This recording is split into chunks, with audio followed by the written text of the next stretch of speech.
Our soup has been cooking. It's looking beautiful. The vegetables are cooking. Yum. Now it's time to add our pasta and kidney beans. The pasta, we take it, I'm using a rice angel hair pasta. I personally use that because I'm allergic to wheat.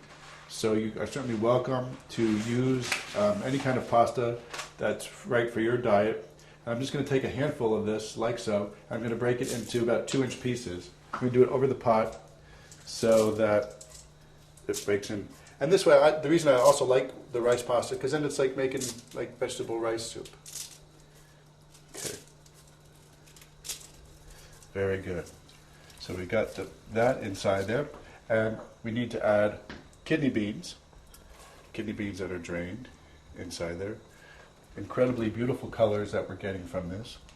And then we need to add salt. We'll start with a teaspoon of salt.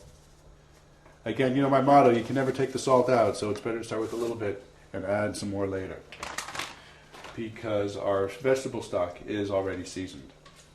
And that's all there is to that. Then we're going to just keep that covered and simmer for about another 10 minutes. And watch, we're going to make the paste and put all the soup together. So keep clicking.